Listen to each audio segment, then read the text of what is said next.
Welcome to Washington Today on C-SPAN Radio for Tuesday, June 3rd, 2025. Elon Musk calls the budget reconciliation bill that contains a lot of presidents and congressional Republicans' tax and spending agenda, the one known as the One Big Beautiful Bill, massive, outrageous, pork-filled, and a disgusting abomination. Some Senate Republicans see it that way as well, and it could jeopardize passage. Meetings are reportedly scheduled this week to try to work things out. Education Secretary Linda McMahon testifies about proposed budget cuts at her department, including zeroing out programs designed to help those from disadvantaged communities access higher education. White House Press Secretary Karoline Leavitt is asked about a report that the FEMA Acting Administrator said at a staff meeting that he did not know there was a hurricane season in the United States. Congressman Jerrold Nadler, Democrat of New York, calls for an investigation after one of his staff members was put in handcuffs by Homeland Security Department officers who entered the congressman's office in New York City, they said, to look for rioters. The congressman said they had invited immigration rights advocates who had witnessed federal agents detaining migrants outside a courtroom in the same building. More reports coming in of Palestinians killed near humanitarian aid stations in Gaza will get State Department reaction. And the U.S. House passes a bill to honor the late Congressman Jerry Connolly, Democrat of Virginia. That and more coming up on Washington Today. NBC News writes that Elon Musk on Tuesday issued a blistering criticism of the Republican spending bill for President Donald Trump's agenda, posting on X that it represents a disgusting abomination. "I'm sorry, but I just can't stand it anymore," Musk wrote. "This massive, outrageous, pork-filled congressional spending bill is a disgusting abomination. Shame on those who voted for it. You know you did wrong. You know it." He added it will massively increase the already gigantic budget deficit to $2.5 trillion and burden American citizens with crushingly unsustainable debt. Musk, who officially left the White House last week, appeared to be pointing to estimates from the budget experts who found that the Republican tax bill could add more than $2.5 trillion to the federal deficit in the coming years. The Tesla CEO previously signaled his disappointment in legislation, telling CBS News he believed it was a massive spending bill that undermines the work of his Department of Government Efficiency operation. That was from NBC News. The Senate Majority Leader John Thune, Republican of South Dakota, was asked about it today at a news conference. Criticize the Democrats, saying they're going to fight against this with everything they've got. That doesn't seem to be your problem. Elon Musk seems to be your problem. Absolutely torching this bill here, saying everybody who voted for that should be ashamed. Well, look, we obviously respect everything that Elon did with Doge. On this particular issue, we have a difference of opinion. And I think it's rooted in the fact that he's accepting the CBO assumptions that are built upon a static scoring assessment of the effect, the macroeconomic effect, growth effect, that these changes will have on our economy. And all the modeling that we've seen suggests that the changes that are being made in the tax policy, particularly making permanent bonus depreciation, interest deductibility, R&D expensing, are going to lead to significant growth. And you couple the growth with the biggest spending reduction in American history, and you will see a reduction, not an increase in the deficit. So we have a difference of opinion. He's entitled to that opinion. We're going to proceed full speed ahead. Are you concerned that he could help tank this bill and whip members against it? Do they listen to him, or they listen to you? Well, my hope is that as he has an opportunity to further assess what this bill actually does, that he'll come to a different conclusion. But nevertheless, I mean, we have a job to do, the American people elected us to do. We have an agenda that everybody campaigned on, most notably the President of the United States, and we're going to deliver on that agenda. And the legislation as passed by the House can be approved here in the Senate, can be strengthened in the Senate in a number of ways. We intend to do that, but when it's all said and done, we will send it back to the House and hope that they can pass it and put it on the President's desk. And as I said, it does everything that we set out to do. It modernizes our military, secures our border, extends tax relief and makes permanent tax relief that will lead to economic growth and better jobs in this country, and makes America energy dominant, coupled with the biggest spending reduction in American history. So those are our agenda items, and that's what we campaign on. That's what we're going to do. There are certainly members in your conference who want to see steeper cuts than what are included in this proposal that came over from the House.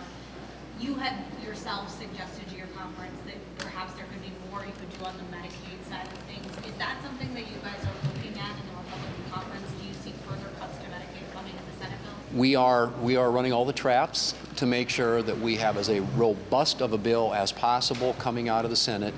I think the House made good headway on a number of fronts, but we think there are areas in the federal government, areas of waste, fraud, and abuse that we can further identify that would make that a more robust package. And obviously, we have members, as you point out, who have their own opinions about how to do this. But at the end of the day, the math is very simple. It's 51 in the Senate and 218 in the House in order to get a bill on the President's desk. And so as we work through that process, we're going to have our eye on that prize, and that is getting 51 and 218.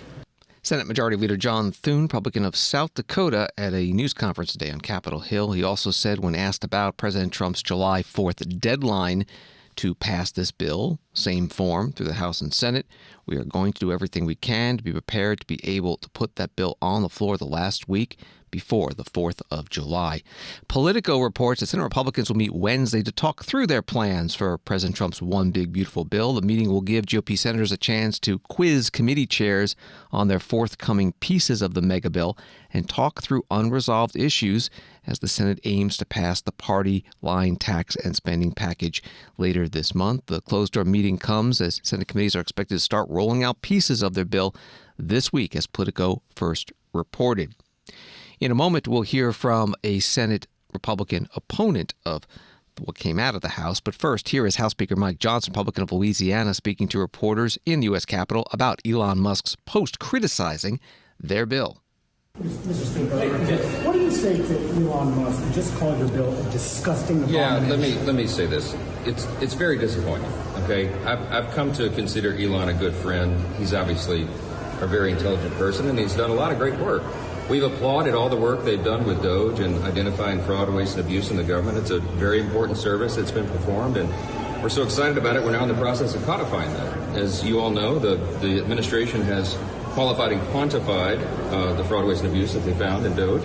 They're sending it to us to codify, and that's what we'll be doing with the rescissions package and the appropriations process. And so that's something we're very excited about. But with all due respect, my friend Elon is terribly wrong about the One Big Beautiful Bill.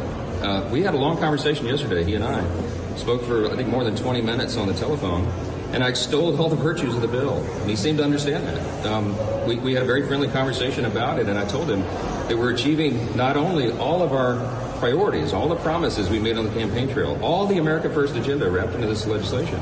We're also achieving, the top line on this is two very important things. We're making permanent a massive tax cut, and we are making a massive reduction in spending. $1.6 trillion is the calculation. I've said this many times. I'll be saying it until we get this thing over the line. This is the most amount of money that any government has ever saved on planet Earth in a piece of legislation. Ever. It's a very important first start. Elon is missing it, okay?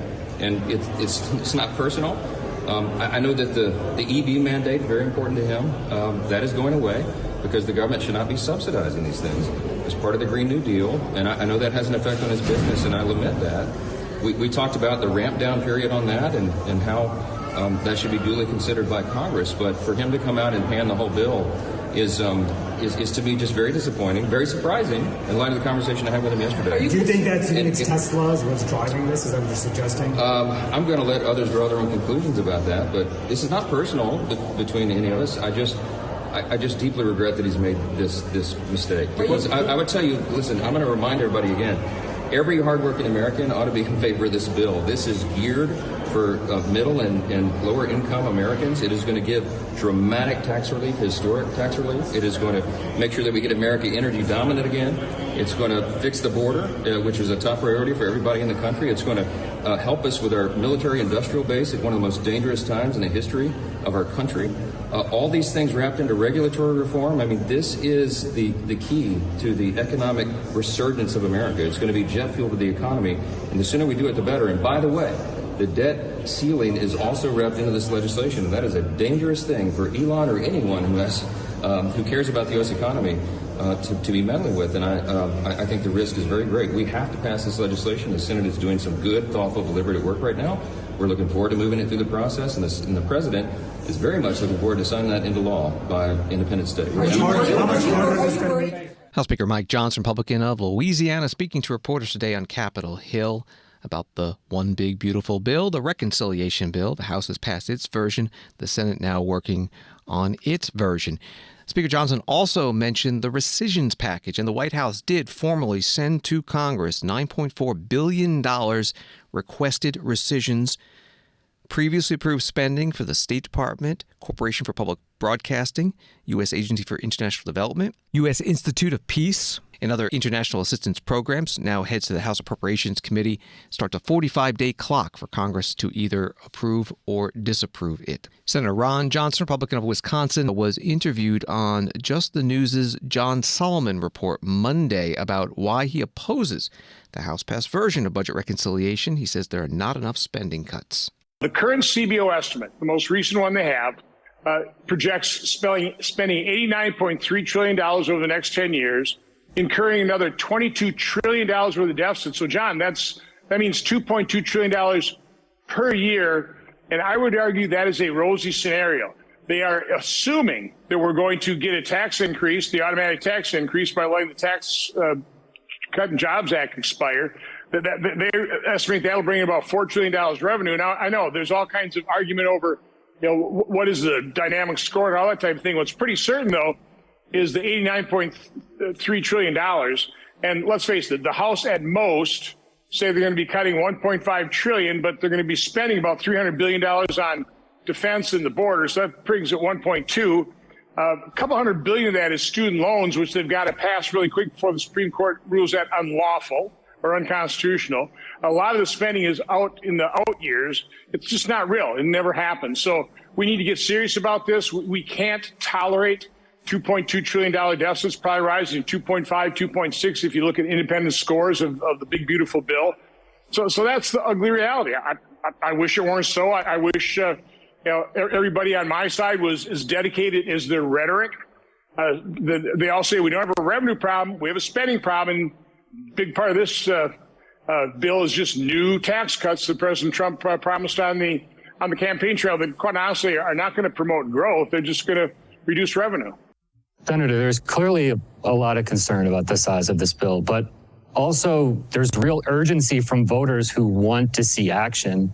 At AMAC, we hear both. So we hear cut spending, and then we also hear do something that actually helps us. So how do you think we actually get that right balance between bold reform and political and economic reality? Well, I've always been in favor of a multi-step process. Focus on the areas of agreement. That's the border, defense. Take whatever spending reductions we can get. The Senate in our budget proposal said $850 billion, but let's take advantage of some of the good work that the House did. Let's load as much of those savings as we can in this first bill.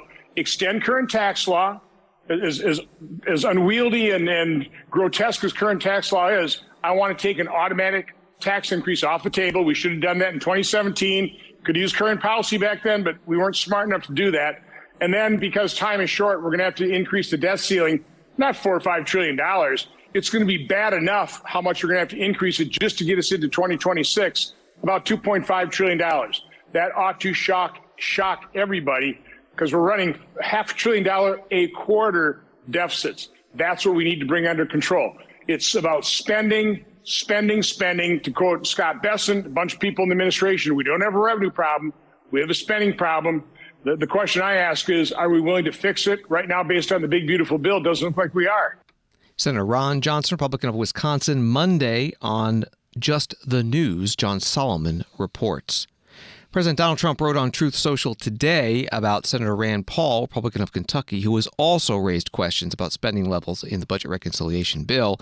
Rand Paul has very little understanding of the BBB, especially the tremendous growth that is coming. He loves voting no on everything. He thinks it's good politics, but it's not. The BBB is a big winner. And Rand votes no on everything, but never has any practical or constructive ideas. His ideas are actually crazy, losers. The people of Kentucky can't stand him. This is a big growth bill. Those posts on Truth Social from President Donald Trump. Senator Rand Paul wrote in response on X, I want to see the tax cuts made permanent, but I also want to see the $5 trillion in new debt removed from the bill. At least 4 of us in the Senate feel this way. White House Press Secretary Karoline Leavitt was asked about the opposition at her news conference today. You said recently that it is, quote, blatantly wrong to say that it adds to the deficit. You essentially said that an estimate from the Congressional Budget Office and other scorekeepers you believe are wrong. But Republicans like Ron Johnson and Rand Paul disagree. They are saying that it will add to the deficit. That is their concern. Is the White House's position that those two Republican senators are, quote, blatantly wrong? It is. Those senators, it's not news that they disagree with this president on policy, and the president has vocally called them out for it and for their not having their facts together. I would add the Congressional Budget Office has been historically wrong. In fact, they predicted the Trump tax cuts from the president's first term in 2017. Their prediction was wrong by $500 billion. Those tax cuts had nearly $500 billion more of revenue than the Congressional Budget Office scored. And I would also point out, I don't think many people know this, there hasn't been a single staffer in the entire Congressional Budget Office that has contributed to a Republican since the year 2000. But guess what? There have been many staffers within the Congressional Budget Office who have contributed to Democrat candidates and politicians every single cycle since. So unfortunately, this is an institution in our country that has become partisan and political, and we are very confident in our own economic analyses of this bill. There is $1.6 trillion in savings, and our Office of Management and Budget Director, Russ Vought, is a fiscal hawk. He is well known in this city for being a well-respected fiscal hawk. He has tools at his disposal to produce even more savings. And as you know, the White House will be sending our rescissions package to Capitol Hill today. White House Press Secretary Karoline Leavitt at a White House news conference. Back to Capitol Hill, the Senate Minority Leader Chuck Schumer, Democrat from New York, said at a news conference that all Democrats will continue to oppose the Republican-drafted budget reconciliation bill. And Senator Schumer also cited Elon Musk's post. I hear something happened while we were at lunch, which led me to make some news here today and say something I didn't think was imaginable. I agree with Elon Musk. Within the hour, he put on X the following. I have it right here so you can all see it. He said, "I'm sorry, but I just can't stand it anymore. This massive, outrageous, pork-filled congressional spending bill is a disgusting abomination. Shame on those who voted for it. You did wrong," he said to them. "You know it. It will massively increase the already gigantic budget deficit to $2.5 trillion and burden American citizens with crushingly unsustainable debt." It's right here. He's right. I'll leave it here. Republicans should listen to him, and actually to their former selves, outraged about the national debt. Because it's here, Donald Trump's big, ugly bill is in the Senate. Behind the smoke and mirrors lies a cruel and draconian truth. Tax breaks for the ultra-wealthy, paid by gutting health care for millions of Americans. Over the past few days, President Trump has tried to sell his bill, saying people won't lose coverage, children won't go hungry, costs won't go up. Let's call that for what it is, lies. All of them lies. 14 million Americans will lose health care as they decimate Medicaid and now try to dismantle the Affordable Care Act. So this is an anti-health care bill, not just an anti-Medicaid bill, but an anti-health care bill. 20 million Americans will see their health care costs go up, many of them dramatically, so they might not even be able to afford health care. 11 million Americans, 4 million kids could lose access to federal food assistance. Hungry kids? Telling them to go hungry so billionaires can get an additional tax break? God bless the billionaires. They got plenty of money. They don't need a tax break. Our kids need to be fed. And all 40 million Americans who are receiving food assistance will get less every month when benefits are already just a couple of bucks a day. Energy costs will go up. What they did to clean energy, they decimated it. They couldn't say they were killing it outright, so they strangled it to death. And what'll happen? Energy costs will go up for American families, both electricity and gasoline. Senator Chuck Schumer, Democrat from New York, the minority leader, leading off a news conference on Capitol Hill. This is Washington Today. Education Secretary Linda McMahon testified today before a Senate Appropriations Subcommittee about the administration's proposed budget for fiscal year 2026.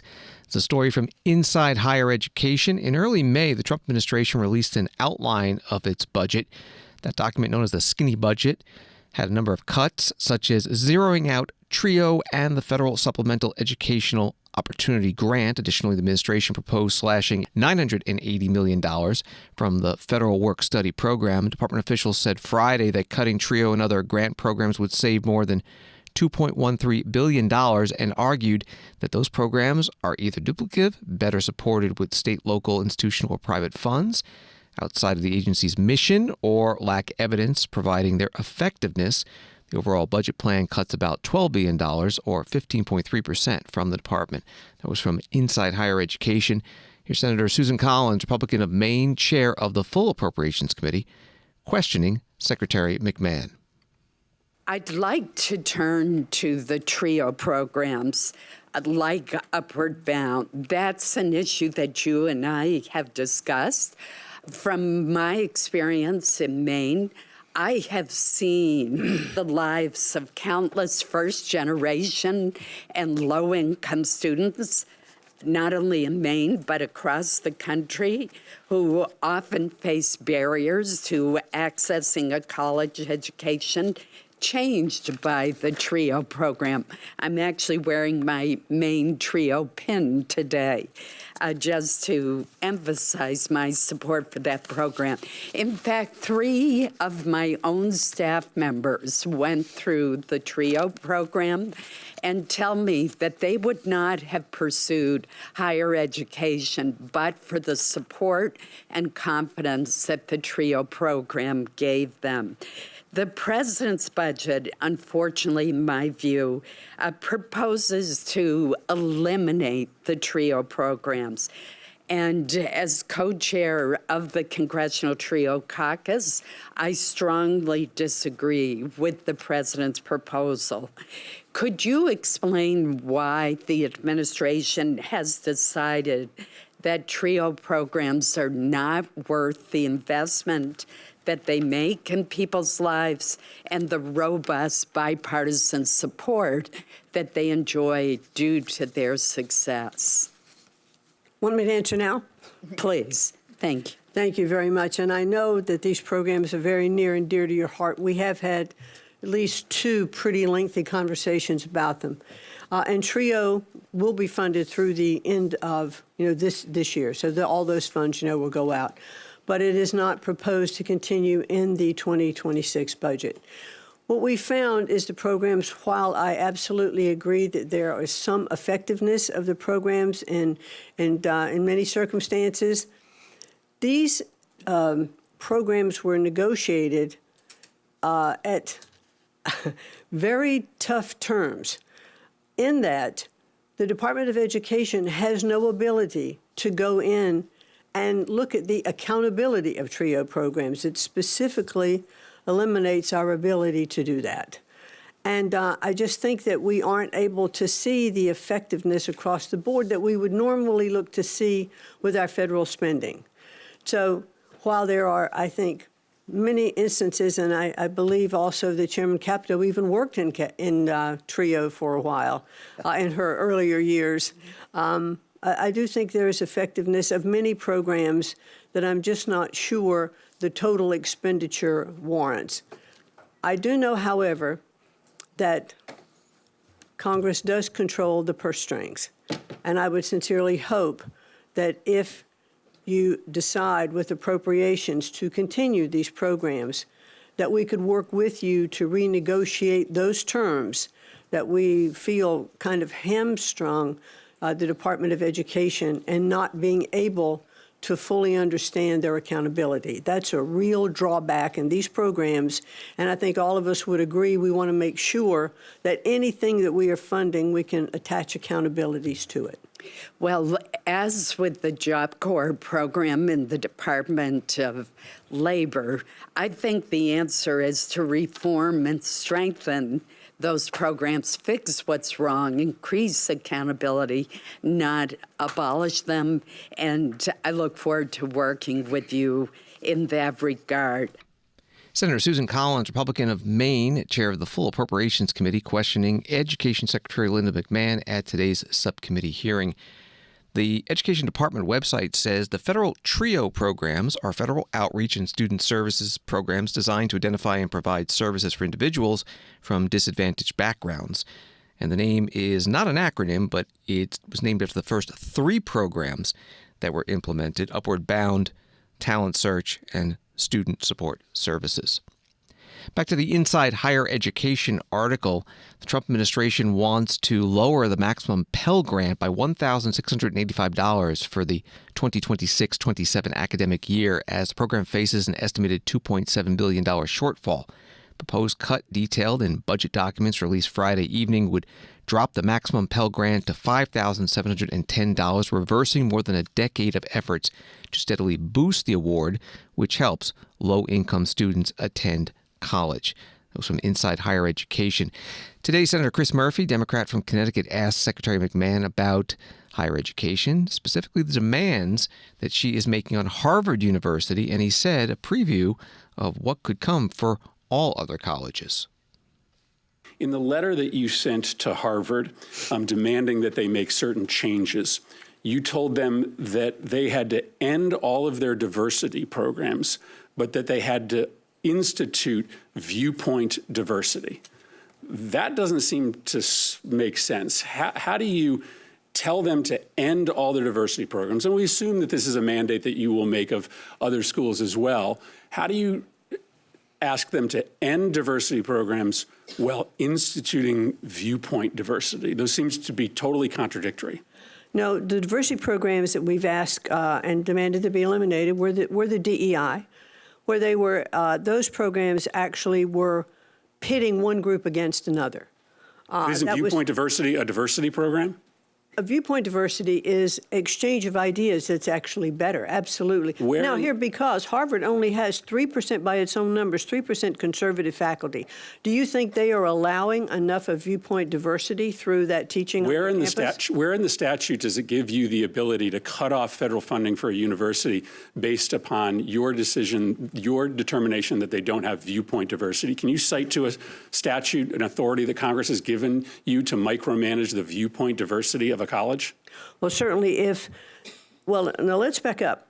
Well, no. I think that's really important. I'm going to answer your question. Can you cite a statute? Because you can't cut off funding for universities unless you have a statutory authorization to do so. So what statute gives you the right to tell any university that they have to have a certain mixture of viewpoints?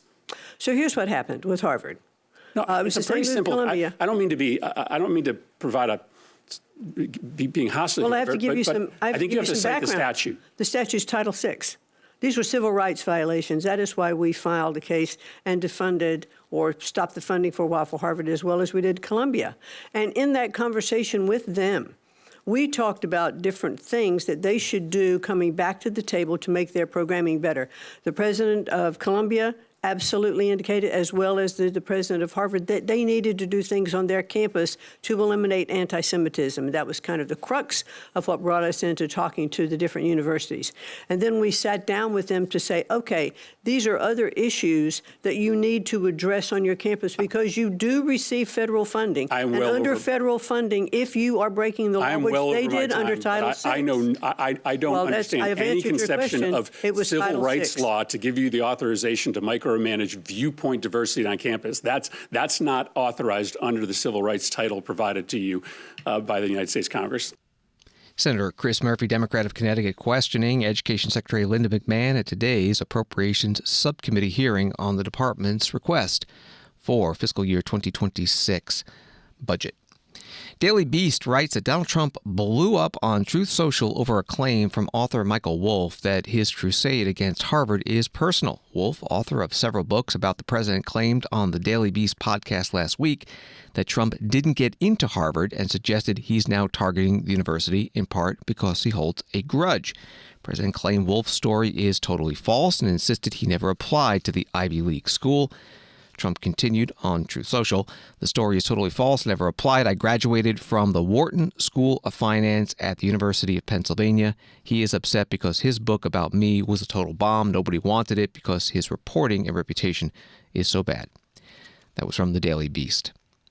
From NBC News, acting FEMA Administrator David Richardson was joking when he said at a meeting Monday that he was not aware of the upcoming hurricane season, the Department of Homeland Security said in a statement. Reuters reported that Richardson said at a briefing that he was not aware the U.S. has a hurricane season, confusing staffers. The report, which said it was unclear whether Richardson was serious or joking, cited 4 unnamed sources familiar with the situation. That was from NBC News. This came up at the White House briefing with the press secretary, Karoline Leavitt. We're now in hurricane season, and obviously there is great concern every year about the potential for that. Can you speak to how the president is planning to have the level of support, should it be needed, to be as it has been with a reduction in the workforce? And is he still comfortable with Administrator Richardson, who had talked, whether joking or not, about not being aware of a hurricane season for this country? What is the president's level of briefings on what may be required? If you could give us kind of an overall update on that. Sure. Well, of course, we know that we are into hurricane season now, and I know FEMA is taking this seriously, contrary to some of the reporting we have seen based on jokes that were made and leaks from meetings. But Secretary Kristi Noem and the FEMA leadership are all over this. They are committed to ensuring that federal resources and tax dollars are there for Americans in need. And the president continues to review requests for emergency aid and carefully considering them. However, this president has made it clear we're not going to enable states to make bad decisions with federal tax dollars and then have the federal government later have to bail these states out. We want to see states be responsible with their tax dollars to do as much as they possibly can, and then the president will deeply and thoughtfully consider any requests for federal aid that come to his desk. And I think some of the media reporting we've seen on this is frankly sloppy and irresponsible. There are serious people who are taking this issue seriously, starting with the president himself, who, as you know, on his first domestic trip back in office, visited both North Carolina and California, both of which were, of course, hit by natural disasters when he wasn't even president, but he took ownership of that and visited those places and those people immediately. Is it Brian? About hurricane season appropriate, though, now that this is serious business, as you talked about? It's serious business, Kelly, and I'm not going to engage in such fodder with a question like that. White House Press Secretary Karoline Leavitt at her news conference today in the White House briefing room. The FEMA Acting Administrator David Richardson took over last month, and the NBC News article reads, the previous acting administrator, Cameron Hamilton, was removed from his job after he told lawmakers at a congressional hearing that he did not believe the agency should be eliminated. Homeland Security Department has denied that Hamilton's ouster was related to his testimony. Reporting from NBC News. Wall Street today, the Dow up 214, Nasdaq up 156, S&P up 34. Senate Finance Committee today approved former Missouri Congressman Billy Long to be IRS commissioner. The vote was 14-13 along party lines, sending the nomination to the full Senate. Securities and Exchange Commission Chair Paul Atkins testified about President Trump's 2026 budget request for the SEC before a Senate Appropriations Subcommittee today. He said one of his priorities is a clear regulatory framework for cryptocurrency. Senator Bill Hagerty, Republican of Tennessee, asked Chair Atkins about a bill now before the Senate dealing with stablecoins. Our capital markets remain one of the greatest sources of competitive advantage for the United States of America. And in my view, staying on the cutting edge of innovation in the capital markets is going to be a critical aspect of that competitiveness. I mentioned earlier in our discussion the fact that I'm introducing stablecoin legislation, the Genius Act, to begin to move us down that road, to create rules of the road for digital currency that would essentially take the United States into a modern-day payment system. It's got many benefits, particularly among those, extending the position of the dollar as the world's reserve currency, stimulating demand for U.S. Treasuries, and providing critical protection for U.S. consumers. I would very much be interested in your thoughts as to how we look at providing the statutory underpinning that you just described, and if you had a chance to look at the stablecoin legislation that I proposed, whether that gets you moving in the right direction. Well, thank you. I salute you for advancing that bill and having it considered by the Senate. I think that one of the primary use cases for digital assets is stablecoin and for payments and the rapidity of the transactions that are able to be done through that. And so I think that to have a bill such as yours that would provide for those both protections and to set forth that foundation, I think is really important. Paul Atkins is chair of the SEC Securities and Exchange Commission, testifying before an appropriations subcommittee questioned by Senator Bill Hagerty, Republican of Tennessee. That GENIUS Act that he talked about, GENIUS stands for Guiding and Establishing National Innovation for U.S. Stablecoins. The Senate is considering the bill and deciding what, if any, amendments will be allowed to be offered and voted on before final passage. Democrats have introduced some concerning President Trump's family involvement in cryptocurrencies. There's also some reporting about credit card swipe fees possibly coming up. Washington Today continues in a moment. Democracy. It isn't just an idea, it's a process shaped by leaders elected to the highest offices and entrusted to a select few with guarding its basic principles. It's where debates unfold, decisions are made, and the nation's course is charted. Democracy in real time. This is your government at work. This is C-SPAN, giving you your democracy unfiltered.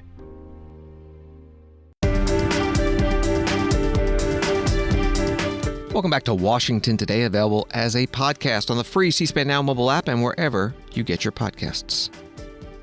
AP story from New Jersey. Newark Mayor Ras Baraka sued New Jersey's top federal prosecutor on Tuesday over his arrest on a trespassing charge at a federal immigration detention facility, saying the Trump-appointed attorney had pursued the case out of political spite. Baraka, who leads New Jersey's biggest city, is a candidate in a crowded primary field for the Democratic nomination for governor next Tuesday. Lawsuit against interim U.S. Attorney for New Jersey Alina Habba coincided with the day early in-person voting began. The lawsuit seeks damages for false arrest and malicious prosecution and also accuses Habba of defamation for comments she made about the case, which was later dropped. That was from Associated Press. Mayor Baraka spoke in Newark, New Jersey after filing the suit. I just want to say this is not about revenge or not about me going after individuals because I think they've wronged me specifically. Ultimately, I think this is about them taking accountability for what has happened to me. What went on in the newspapers and the press. People saying that I went down there and got arrested on purpose. All these kinds of things. I think this kind of defamation is out of line, and I think they should respond. They told us the case was dropped on social media. Didn't go to the court and do it in a professional way.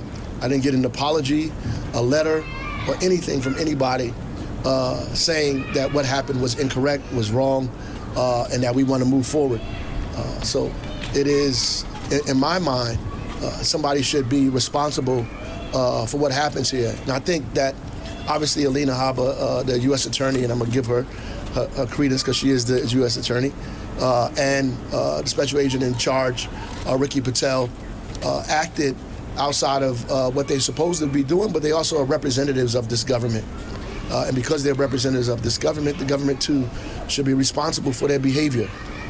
And I think that is important for me, important for my family, important for my children, important for people who are here in the city of Newark, who saw what was going on, and people around the country who saw what was going on at the same time. I think that they should be held responsible for those things. Newark, New Jersey Mayor Ras Baraka, a Democrat, in his city today after filing the lawsuit. He was arrested on May 9th when he and 3 members of Congress tried to enter the Delaney Hall Federal Immigration Detention Center. Returning to the Associated Press story, Baraka, an outspoken critic of Trump's immigration crackdown and the detention center, was denied entry. Video from the event showed him walking from the facility side of the fence to the street side where other people had been protesting. Uniformed officials then came to arrest him. Story from Axios. Democrats on the House Judiciary Committee are pressing their Republican counterparts for a hearing with Secretary of Homeland Security Kristi Noem after an aide to Congressman Jerry Nadler, Democrat of New York, was handcuffed by a DHS officer. Nadler and Judiciary Committee ranking member Jamie Raskin, Democrat of Maryland, are arguing that the staffer's detention was not an isolated event.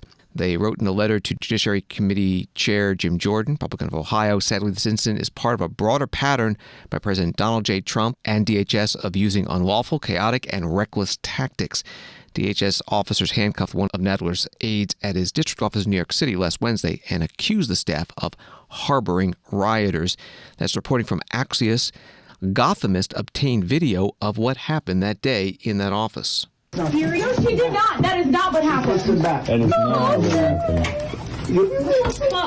Okay? What? Hold on a second. You have your contact information, right? No, I'm going to give you some speak to you. Hey, I'll speak to you. We got you. No. Got you. You're okay. I don't have to go. You're okay. You're okay. You're going to be okay. I'm a federal officer. We're here checking on something. We have the right to check. I'm giving you. I'm not resisting. Stop resisting. You're harboring rioters in the office. So there's not a problem. Let's work inside. Let's work in. For what? Let me see what's in here. Let's go. Come on. Can you stay? Hold it there. That was video of the detention of the staff member to Congressman Jerrold Nadler, Democrat of New York, at his office in New York City last week. He was interviewed on CNN Monday night. In barging in, one of the officers, a very big, heavy-set fellow, pushed my aide, a very petite young woman, and they then said that she pushed back, and they shackled her and took her downstairs. And she was obviously traumatized. Now, the fact is that this was totally unacceptable. The tactics were totally unacceptable, and they needed the warrant. And my office is a congressional office. It's a completely separate branch of government, a co-equal branch of government with the executive for which they work, and they had no right to come in. They had no right to disregard the co-equal branch of government, which is to say, Congress. So I am demanding, I'm asking for an investigation. I'm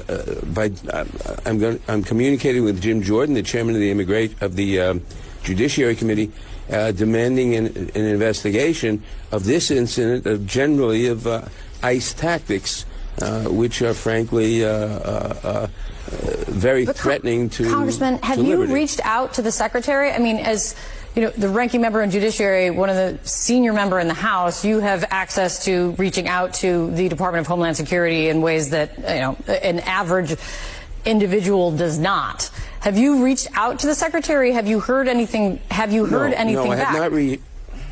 No, I have not reached out yet. The young woman was after I showed up on the scene and spoke to the DHS people. They then unshackled her and let her go.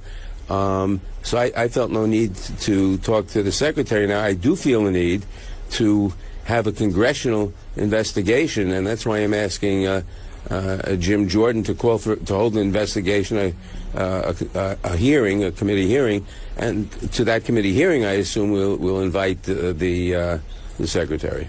Congressman Jerry Nadler, Democrat from New York, on CNN Monday night. Immigration and Customs Enforcement, or ICE, announced Monday that nearly 1,500 people have been detained in Massachusetts in the last month, and just over half of them had criminal records or charges pending in what the agency calls Operation Patriot. The White House Press Secretary Karoline Leavitt spoke about it today at her White House news conference. ICE and federal law enforcement partners just wrapped up a month-long surge operation arresting nearly 1,500 illegal aliens in the Commonwealth of Massachusetts. During the enhanced operation, dubbed Operation Patriot, ICE Boston and other federal law enforcement personnel focused on transnational organized crime, gangs, and dangerous illegal alien offenders throughout Mass. More than half of the nearly 1,500 illegals arrested had significant criminal convictions or charges pending against them. Here are just some of the violent illegal aliens who were removed from communities in Massachusetts during Operation Patriot. A Salvadorian national with active Interpol red notice for aggravated homicide. A Guatemalan national and registered sex offender who had pending criminal charges in Boston for 5 counts of indecent assault and battery on a person 14 or over. A Honduran national who was last arrested for rape, indecent assault, and battery of a person 14 or over. A Colombian national charged with kidnapping, aggravated rape, and indecent assault and battery on a person 14 or over. And a Guatemalan national who was convicted of murder in Boston. Also, a Brazilian national who was charged with aggravated rape of a child by force and possession of child pornography. Again, these are people who are living in the Commonwealth of Massachusetts. And lastly, a Salvadorian national whose criminal history includes charges of aggravated rape of a child by force. I don't think anybody in this room wants these types of heinous criminals in your communities. And it's thanks to this administration that they are being removed from our country. When Democrat-run jurisdictions released violent illegal alien criminals back into communities after making arrests instead of turning them over to federal immigration enforcement like they should, those Democrats are putting law-abiding Americans at risk. And these insane policies force law enforcement officials to make much more difficult arrests that put their lives, our law enforcement lives, in jeopardy. White House Press Secretary Karoline Leavitt at her news conference today in the White House. There's a story from Dallas Express out of Texas. The Pentagon announced on Monday that it would deploy civilian DOD employees to assist with border security and immigration enforcement operations. The move marks an expansion of military resources supporting domestic immigration efforts. This is Washington today. At least 27 Palestinians were killed and dozens injured early Tuesday, writes UPI, near an aid hub run by the U.S.-backed Gaza Humanitarian Foundation in southern Gaza, according to the territory's health ministry. The IDF said on its official account on X on Tuesday that troops fired warning shots to deter several suspects moving toward them, deviating from the designated routes leading to the aid site. When the suspects failed to turn back, the soldiers directed additional fire toward individuals continuing to advance toward their positions. The IDF said it was aware of Tuesday's reports of casualties and was looking into the details. That was from United Press International. Here's the State Department spokesperson Tammy Bruce asked about it. Yesterday, Ambassador Huckabee in Israel made a statement saying that media reporting is incorrect in terms of saying that there were incidents. Today, we have the Red Cross saying that 27 people were killed, and Israel saying that confirming that they opened fire at first as warning shots in their description of how it transpired. Does the U.S. have anything to say about the deaths today and what it means for the aid effort there? Well, the first thing I'd like us to not do is conflate different episodes.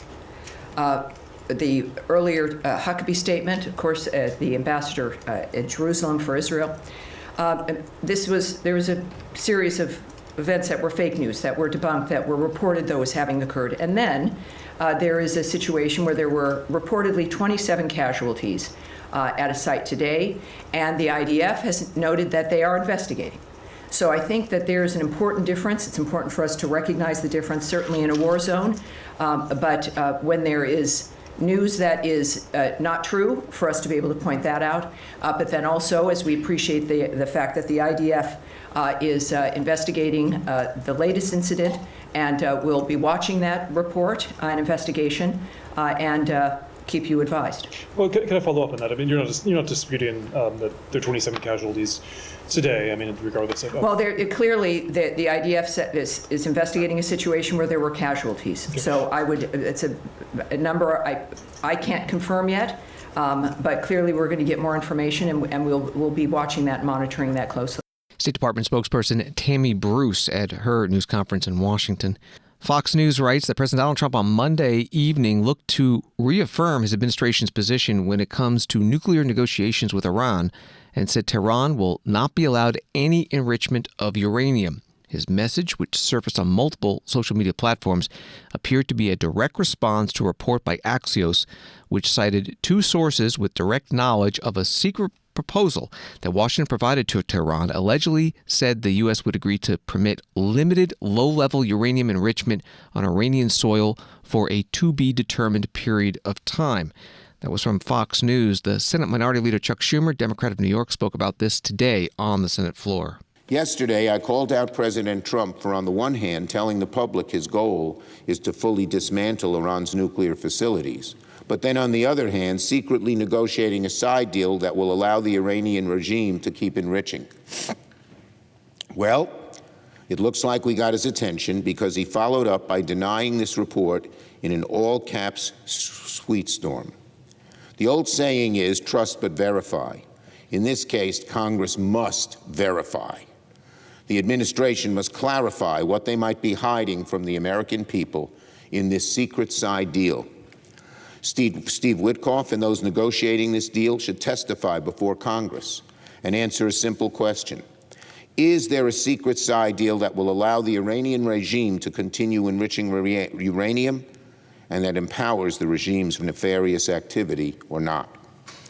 Any deal between the U.S. and Iran must be one Congress can fully and transparently evaluate. The Senate Minority Leader Chuck Schumer on the Senate floor.